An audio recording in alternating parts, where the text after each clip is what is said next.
Krishna, Vanchakalpa Tarubhyascha Kripasindu Bhyevacha Patitanam Pavanebhyo Vaishnavebhyo Namo Namaha. So we're continuing now with our reading from Krishna, the Supreme Personality of Godhead. We'll do 2 chapters this time because they're not very long, and each deals with Krishna's dealing with an apparently hostile deva, one Indra and the other Varuṇa. And then after that, we commence with the story chapters dealing with the rasa dance. So we're going to do those 2 together with the 2 devas. But first, we're going to do like this with the kartals. Krishna, Krishna, Krishna, Krishna, Krishna, Krishna, Krishna, He. Krishna, Krishna, Krishna, Krishna, Krishna, Krishna, Krishna, He. Krishna, Krishna, Krishna, Krishna, Krishna, Krishna, Rakshamam. Krishna, Krishna, Krishna, Krishna, Krishna, Krishna, Ahimam. Rama Raghava, Rama Raghava, Rama Raghava, Rakshamam. Krishna, Keshava, Krishna, Keshava, Krishna, Keshava, Hare.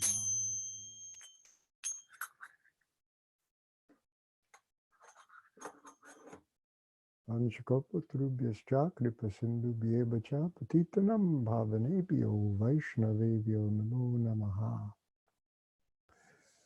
Prayers by Indra, the King of Heaven. This is chapter 27?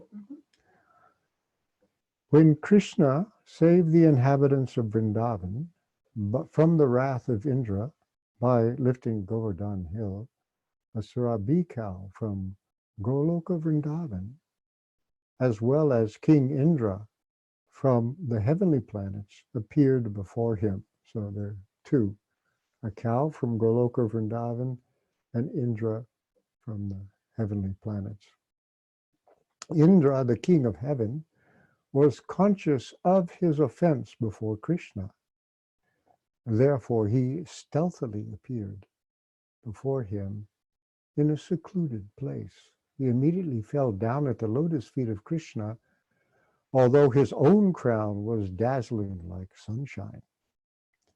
Indra knew about the exalted position of Krishna because Krishna is the master of Indra.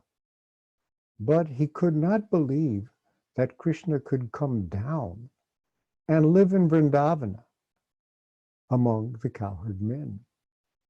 When Krishna defied the authority of Indra, Indra became angry because he thought he was all in all within this universe and that no one was as powerful as he.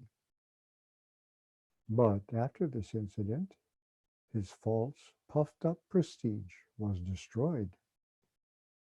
Being conscious of his subordinate position, he appeared before Krishna with folded hands.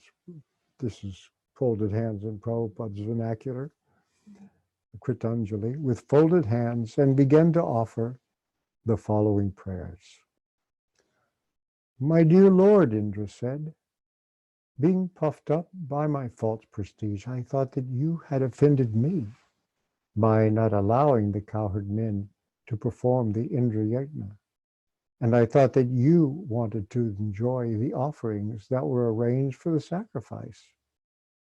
I thought that in the name of a Govardhan sacrifice, you were taking my share of profit. And therefore, I mistook your position. Notice the idea of my share of the profit, Devas. Now, by your grace, I can understand that you are the Supreme Lord, the personality of Godhead, and that you are transcendental to all material qualities. Your transcendental position is Vishuddha Sattva, meaning purified goodness, which is above the platform of the material mode of goodness, and your transcendental abode is beyond the disturbance of the material qualities. Your name, fame, form, qualities, paraphernalia, and pastimes are all beyond this material nature, and they are never disturbed by the three material modes. Your abode is accessible only for one who undergoes severe austerities and penances and becomes completely freed from the onslaught of material qualities like passion and ignorance. If someone thinks that when you enter within this material world, you accept the modes of material nature, he is mistaken. The ways of the material qualities are never able to touch you, and you certainly do not accept them when you are present within this world. Your lordship is never conditioned by the laws of material nature. My dear Lord, you are the original Father of this cosmic manifestation. You are the supreme spiritual master of this cosmic world, and you are the original proprietor of everything. As eternal time, you are competent to chastise offenders. Within this material world, there are many fools like me who consider themselves to be the Supreme Lord or the all in all within the universe. You are so merciful that without accepting their offenses, you devise means so that their false prestige is subdued and they can know that you and no one else are the Supreme Personality of Godhead. My dear Lord, you are the Supreme Father, the Supreme Spiritual Master, and the Supreme King. Therefore, you have the right to chastise all living entities whenever there is any discrepancy in their behavior. The Father, the Spiritual Master, and the Supreme Executive Officer of the state are always well-wishers of their sons, their students, and their citizens, respectively. If you notice, these three positions are mentioned a few times here by Indra.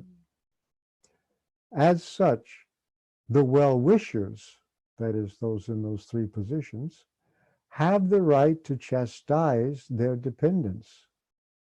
By your own desire, you appear auspiciously on the earth and in your eternal varieties of forms.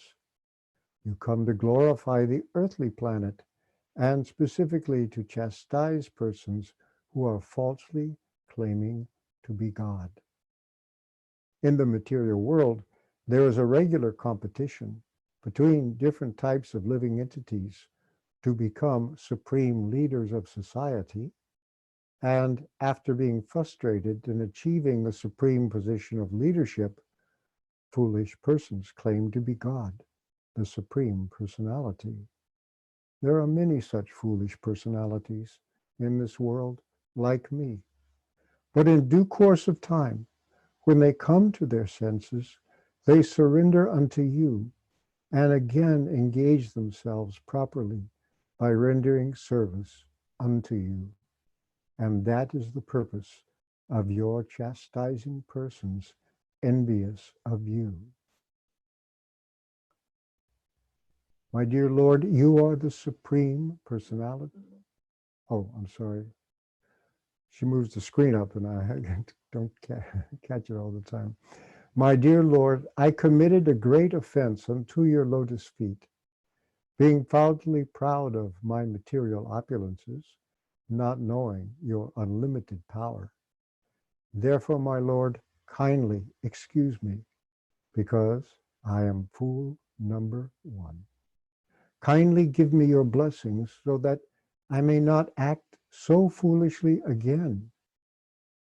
If you think, my Lord, that the offense is very great and cannot be excused, then I appeal to you that I am your eternal servant.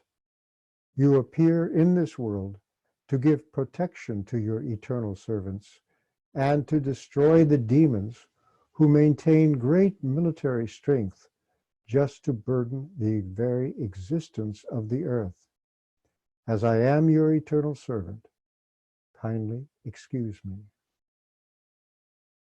My dear Lord, you are the Supreme Personality of Godhead. I offer my respectful obeisances unto you because you are the Supreme Person and the Supreme Soul.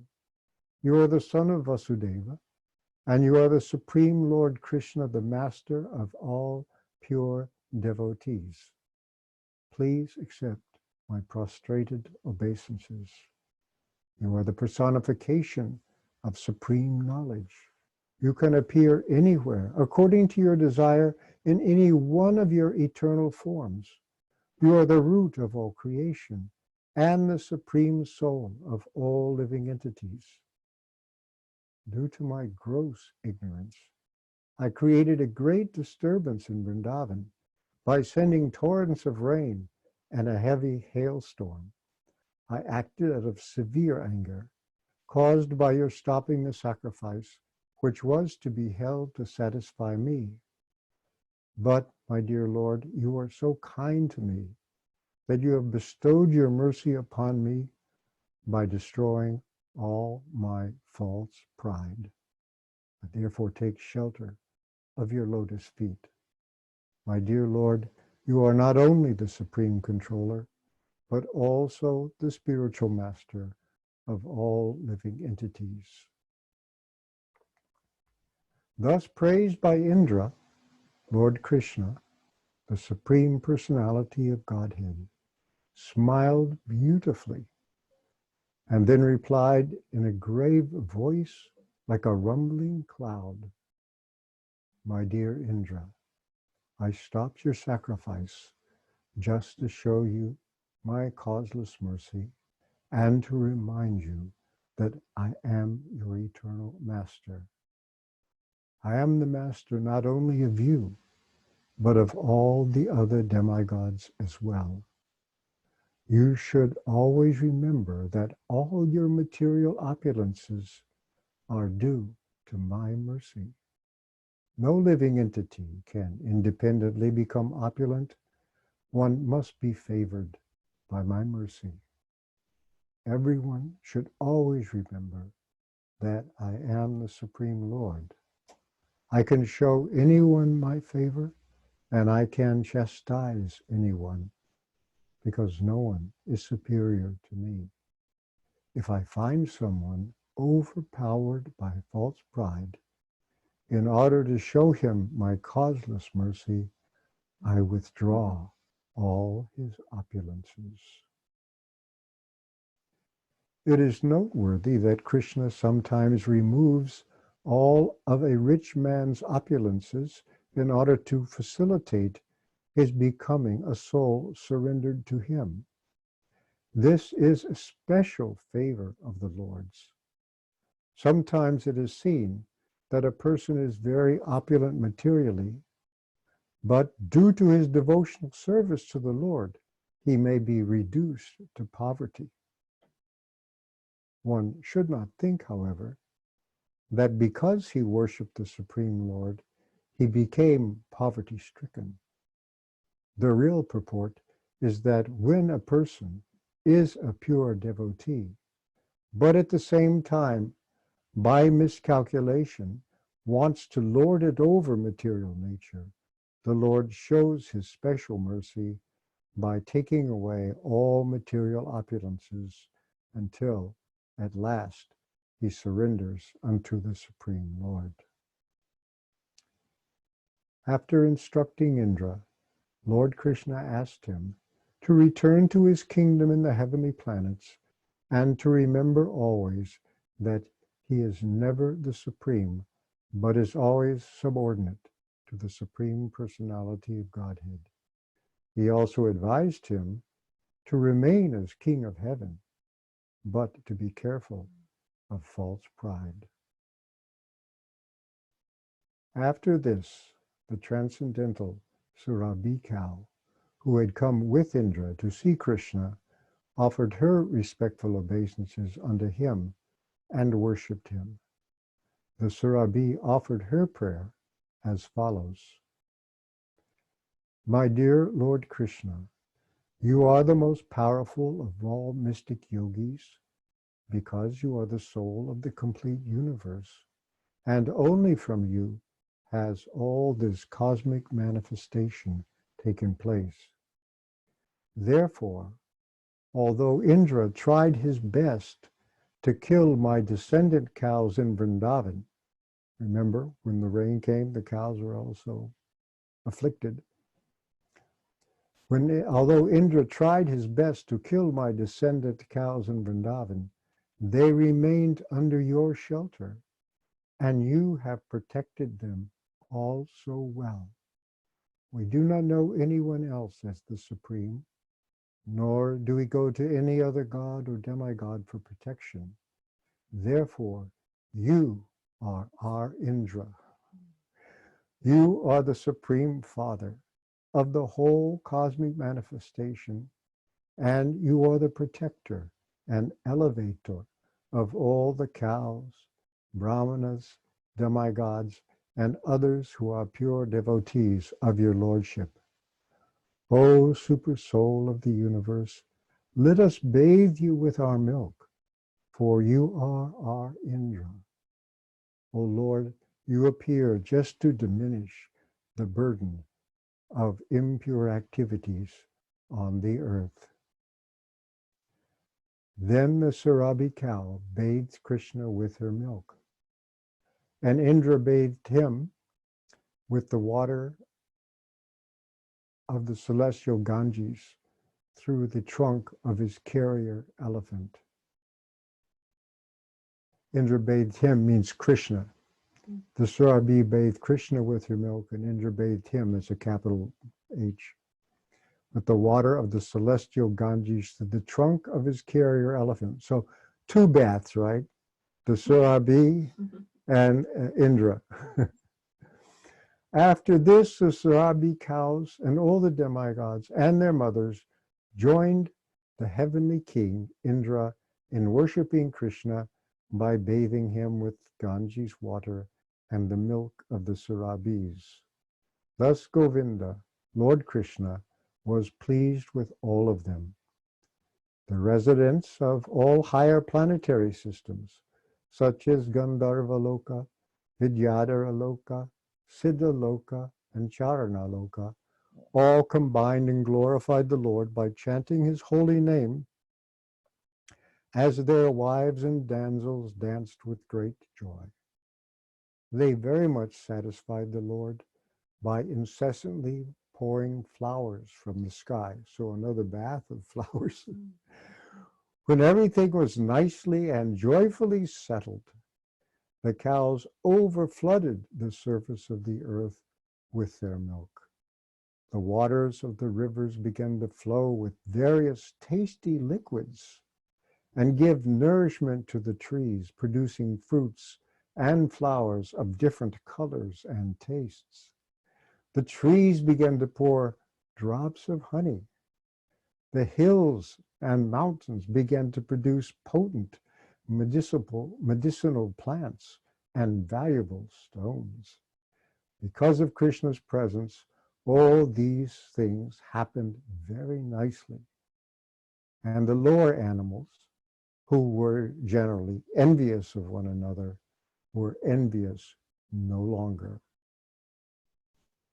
After satisfying Krishna, who is the Lord of all the cows in Vrindavan, and who is known as Govinda, King Indra took his permission to return to his heavenly kingdom. As he passed through cosmic space, he was surrounded by all kinds of demigods. This great incident is a powerful example of how Krishna consciousness can benefit the world. We all should remember that. Even the lower animals forgot their envious nature and became elevated to the qualities of the demigods. Thus, in the Bhaktivedanta purport of the 27th chapter of Krishna, prayers by Indra, the king of heaven. Chapter 28, releasing Nanda Mahārāja from the clutches of Varuṇa. The Govardhan Puja ceremony took place on the new moon day. After this, there were torrents of rain and hailstorms imposed by King Indra for 7 days. 9 days of the waxing moon having passed, on the 10th day, King Indra worshipped Lord Krishna, and thus that the matter was satisfactorily settled. After this, on the 11th day of the full moon, Ekadashi, Mahārāja Nanda observed fasting for the whole day. And early in the morning of the next day, Dwadasi, he went to take a bath in the river, Jamuna. He entered deep into the water of the river, but he was arrested immediately by one of the servants of Varuṇa Deva. This servant brought Nanda Mahārāja before the demigod Varuṇa and accused him of taking a bath in the river at the wrong time. According to astronomical calculations, the time in which he took a bath was considered demoniac. Some acharyas have a little purport to explain the technical details of the time of taking baths, but anyway, this is what he says here. The fact was that Nanda Mahārāja wanted to take a bath in the river Jamuna early in the morning, but before the sunrise, but somehow or other he was a little too early and he bathed at an inauspicious time. Consequently, he was arrested. When Nanda Mahārāja was taken away by one of Varuṇa's servants, Nanda's companions began to call loudly for Krishna and Balaram. Immediately, Krishna and Balaram could understand that Nanda Mahārāja had been taken by a servant of Varuṇa. Thus, they went to the abode of Varuṇa, for they were pledged to give protection to the inhabitants of Vrindavan, who were all unalloyed devotees of the Lord. Devotees, having no shelter other than the Supreme Personality of Godhead, naturally cry to him for help, exactly like children who do not know anything but the protection of their parents. The demigod Varuṇa received Lord Krishna and Balaram with great respect and said, "My dear Lord, actually, at this very moment, because of your presence, my life as the demigod Varuṇa has become successful. Although I am the proprietor of all the treasures in the water, I know that such possessions do not make for a successful life. But at this moment, as I look at you, my life is made completely successful because by seeing you, I no longer have to accept a material body. Therefore, O Lord, Supreme Personality of Godhead, Supreme Brahman, and Supersoul of everything, let me offer my respectful obeisances unto you. You are the Supreme Transcendental Personality. There is no possibility of imposing the influence of material nature upon you. I'm very sorry that my foolish man, not knowing what to do or what not to do, has mistakenly arrested your father, Nanda Mahārāja. So I beg your pardon for the offense of my servant. I think that it was your plan to show me your mercy by your personal presence here.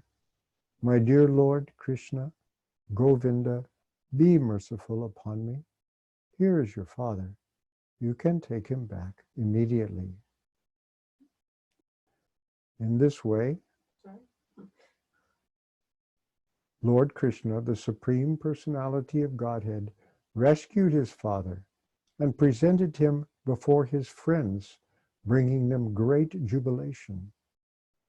Nanda Mahārāja was surprised that although the demigod was so opulent, he had offered such respect to Krishna.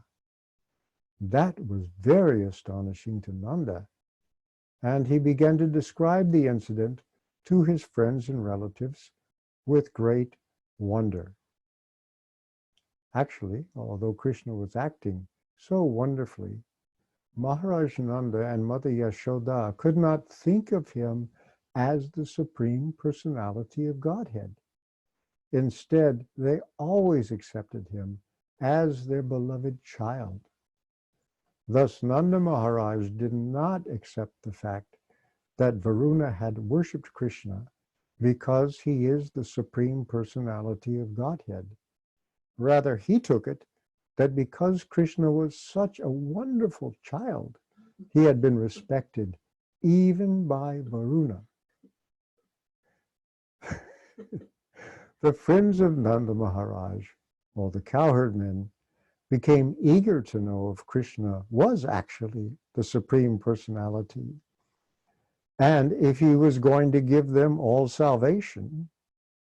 When they were all thus consulting among themselves, Krishna understood their minds, and in order to assure them of their destiny in the spiritual kingdom, he showed them the spiritual sky. Generally, ordinary persons are engaged simply in working hard in the material world, and they have no information that there is another kingdom or another sky, which is known as the spiritual sky, where life is eternal, blissful, and full of knowledge.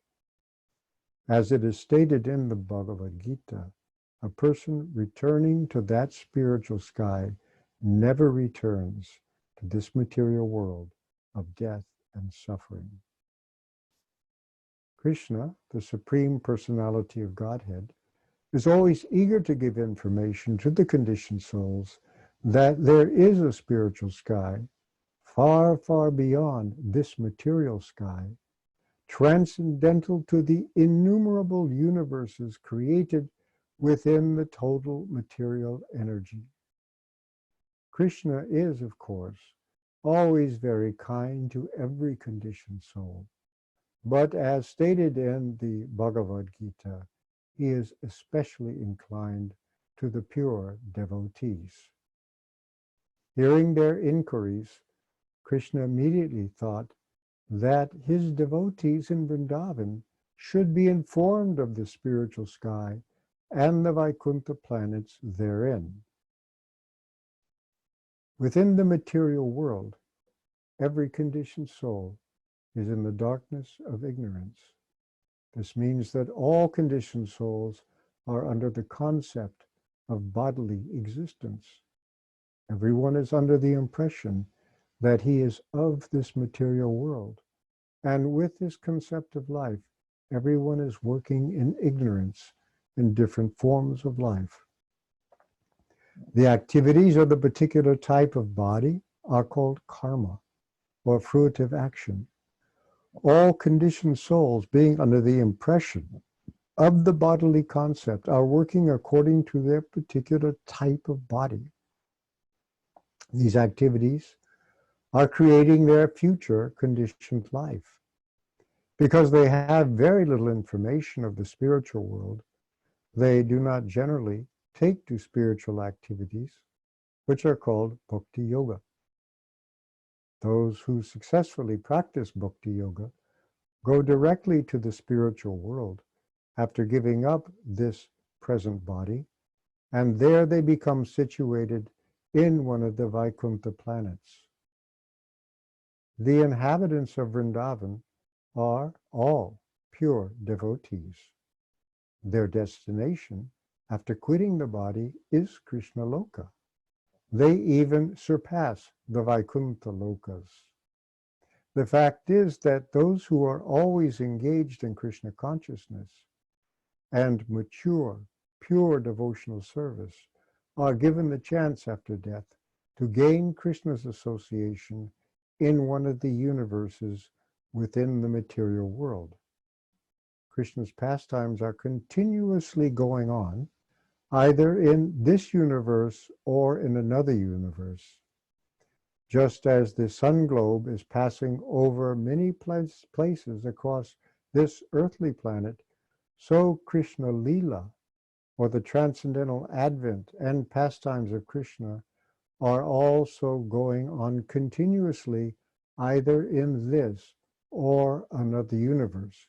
That is, they're eternally taking place in the spiritual sky, but then they're being shown here like a movie film goes from theater to theater or something like that. And as soon as it stops being shown in one universe, it begins in the next, like that. The mature devotees who have completely executed Krishna consciousness are immediately transferred to the universe where Krishna is appearing. So that's why you don't immediately go back to Godhead, even though you're able to do so, qualified to do so. You first go to some planet where Krishna's transcendental pastimes are being broadcast. You work there and then go on later to the spiritual sky. The mature devotees who have completely executed Krishna consciousness are immediately transferred to the universe where Krishna is appearing. In that universe, the devotees get their first opportunity to associate with Krishna personally and directly. The training goes on, as we see in the Vrindavan Leela of Krishna within this planet. Krishna therefore revealed the actual features of the Vaikuntha planets so that the inhabitants of Vrindavan could know their destination. Thus Krishna showed them the eternal, ever-existing spiritual sky, which is unlimited and full of knowledge. Within this material world, there are different grades of forms, and according to the grade, knowledge is proportionately manifested.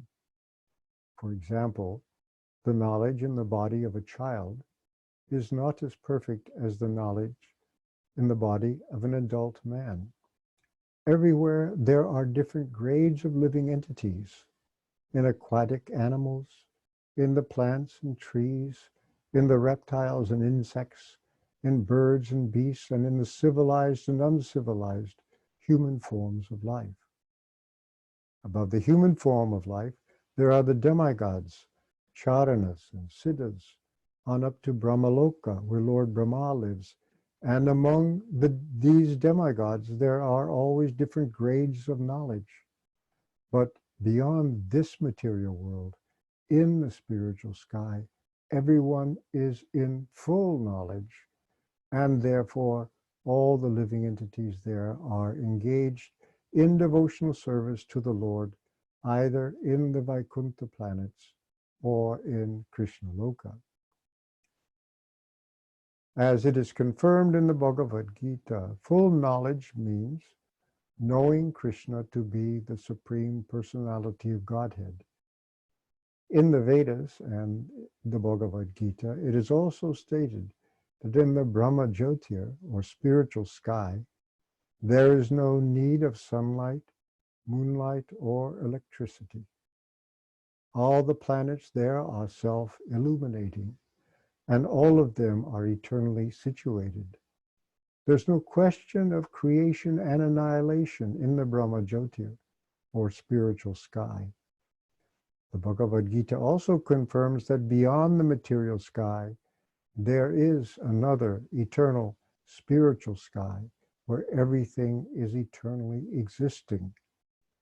Direct knowledge of the spiritual sky can be had only by great sages and saintly persons who have already surpassed the influence of the three material modes of nature by engaging in devotional service or Krishna consciousness.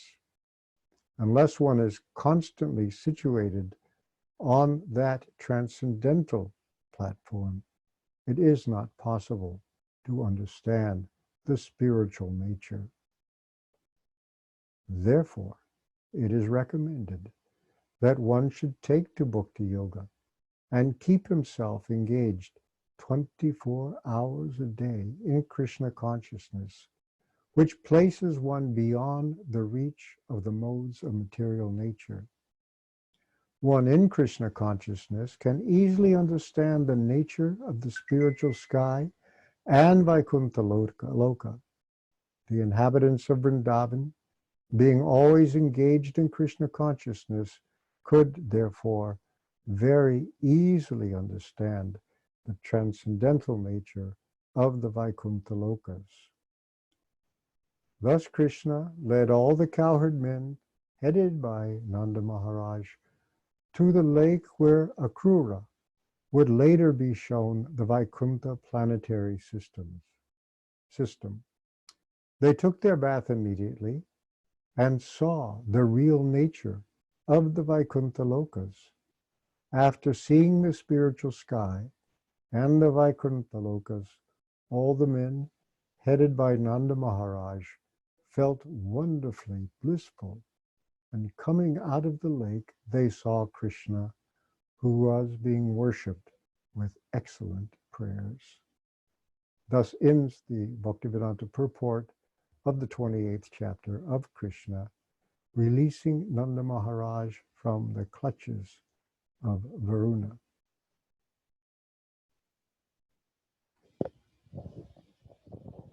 Thank you very, very much for that reading, and thank you all for joining us. And a special thanks to Jayadvaita Maharaj. Thank you for joining us. My obeisances to you. If anybody has questions or comments or just things that struck them about the text, the stories from this evening, go ahead and you can use the raise hand feature if you're on Zoom, and we'll call upon you. You can also type into the comment section that you would like to ask a question or offer a comment. And everybody's also welcome to use the chat feature if you prefer just to type in a question or comment, both here on Zoom and also on Facebook, and we'll read those aloud.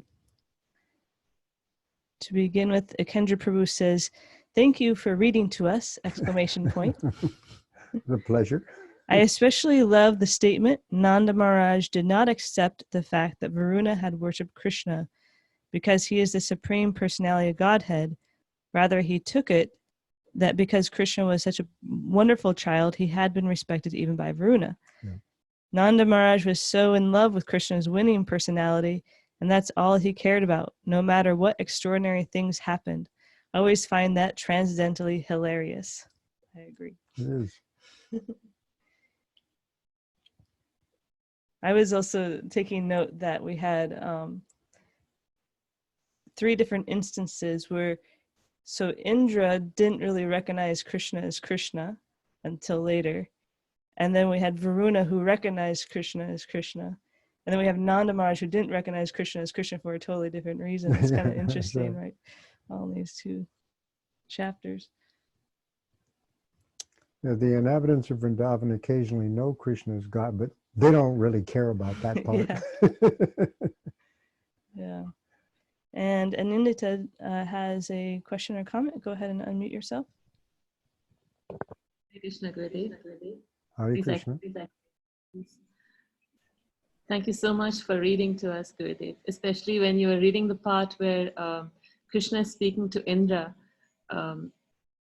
Somehow when we read it, it's a different effect. But when I hear you read it, I really felt, Krishna speaking to us, and it was such a solace to hear like that.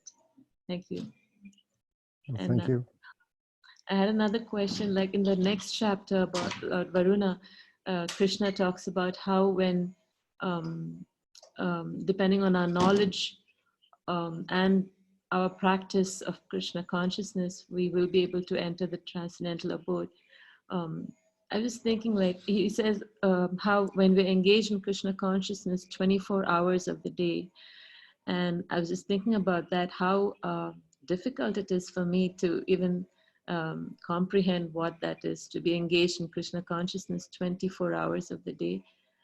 Even like when we listen to a class and we listen to Krishna book reading, it is the heart feels so light and like it's so natural. But as soon as we come out of the association, like it just like, disappears. Would you kindly comment on that, please? Yeah, we may get distracted, but as devotional service progresses, more and more Krishna consciousness just goes on of its own accord inside the devotee. Remember, there's two of us in this body. There's me and there's Krishna. And we're very close together. And you always have Krishna's association. And our practice is to gradually, try to chant Krishna consciousness and think of Krishna and become free from the anarthas, the unwanted things. And that becomes clearer and clearer. And then Prabhupada describes it that when we're really advanced, he says Krishna directly takes control of the senses of the devotee. So you want to let him take control of the senses. So just take it step by step. Always increase your Krishna consciousness. Try never to let it decrease. And it will come. Thank you, Gurudev. Thank you for that question, Nanda. And Vijay Krishna Prabhu also has a question or comment. Go ahead and unmute yourself. Hare Krishna, Shraddha Devi Mataji, can you hear me? Yes, you can be heard. Go ahead. Thank you for your service, Mahārāja. My obeisances. My question is related to chapter 27, prayers by Indra, the King of Heaven. The following passage, Indra knew about the exalted position of Krishna because Krishna is the master of Indra, but he could not believe that Krishna could come down and live in Vrindavan among the cowherd men. So my question is, if Indra, the King of Heaven, could not believe that Krishna could come down and live in Vrindavan among the cowherd men, what is to be expected from me, the king of the offenders? This pastime humbles me and inspires me to ask the following. Is there any hope for me to become a believer? What kind of hope?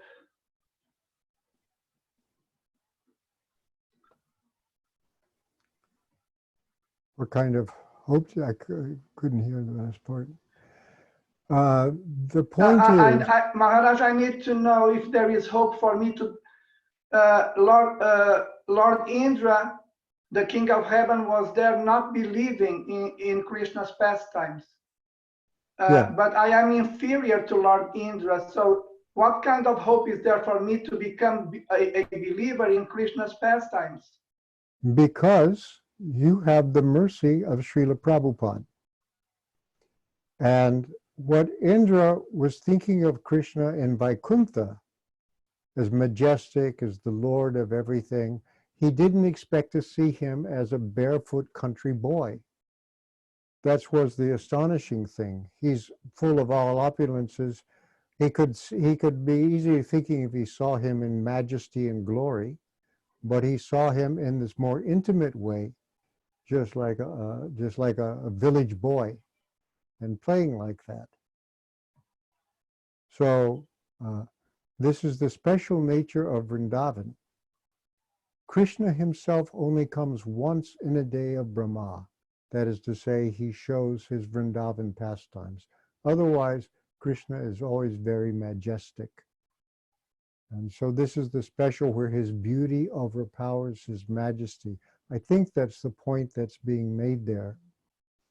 And you're very lucky that you happen to be at that time when Krishna comes and shows his Vrindavan pastimes to everybody. And after that, Lord Chaitanya appears so that even idiots like me and you can understand it and have access to it. So we should be very Maharaj. grateful. Thank you very much, Maharaj. You're welcome.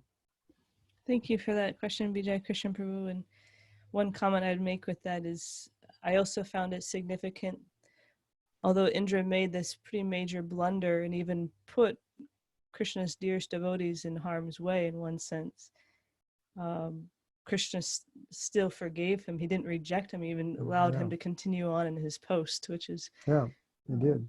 Mm-hmm. Tells us about the character of Krishna. Thank you. Thank you, Mataji. Thank you. Sankarshana Prabhu says, understanding how painful material existence is with the prospect of impending death awaiting us, it seems a downer that even if we're excelling in Krishna consciousness, we'll have to go to another universe to get further trained up and experience another death before being able to go to the spiritual world. Prabhupada in that chapter tells how when a devotee is liberated, the first place he goes is to where Krishna's pastimes are always being shown in some universe or another. You go to that material universe, participate in his pastimes there, and then go further. I cannot imagine that a person who's doing that would feel anything bad about it, or think that that his death was something painful, because now he's with Krishna, he's with pure devotees, he's there to help Krishna perform his pastimes, and that's what Krishna wants, so he does it. So I don't think the devotees who are liberated in that way feel any discomfort or lack of attainment in any way. That's my understanding of that. Thank you for that clarification. Gaur Shakti Prabhu says, thank you so much for the reading tonight, Gurudev. My obeisances to you. Hare Krishna. Thank you. Any other questions or comments?